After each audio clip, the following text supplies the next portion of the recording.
हो वही उनकी सेवा मान लो।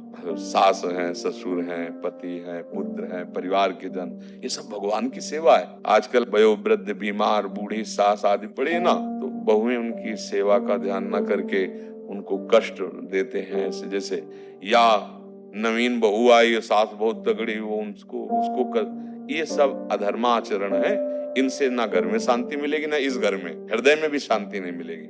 अगर आप जो आचरण कर रहे हो उसी को भगवान की पूजा मान लो और सामने वाले में भगवान का भाव कर लो और नाम जप करो, तो जो एक महात्मा की गति होगी वही आपकी गति होगी। विश्वास कर लो। ये तो अनुभव की बात कह रहा हूँ, शास्त्र की बात कह रहा हूँ, संतों की बात कह रहा हूँ कि भगवान की प्राप्ति के लिए कहीं भागने की जरूरत नहीं है, कुछ बदलने की जरूरत नहीं है, अंदर से बदलने की। भगवान की प्राप्ति के लिए कोई कठोर तप करने की आवश्यकता नहीं है। भगवद आश्रय, नाम जप, और जहां हो वही उनकी सेवा मान लो।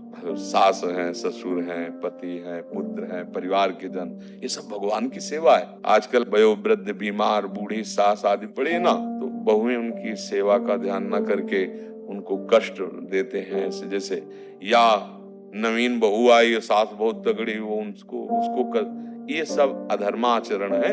इनसे ना घर में शांति मिलेगी, ना इस घर में, हृदय में भी शांति नहीं मिलेगी। अगर आप जो आचरण कर रहे हो उसी को भगवान की पूजा मान लो और सामने वाले में भगवान का भाव कर लो और नाम जप करो, तो जो एक महात्मा की गति होगी वही आपकी गति होगी। विश्वास कर लो। ये तो अनुभव की बात कह रहा हूँ, शास्त्र की बात कह रहा हूँ, संतों की बात कह रहा हूँ कि भगवान की प्राप्ति के लिए कहीं भागने की जरूरत नहीं है, कुछ बदलने की जरूरत नहीं है, अंदर से बदलने की जरूरत है।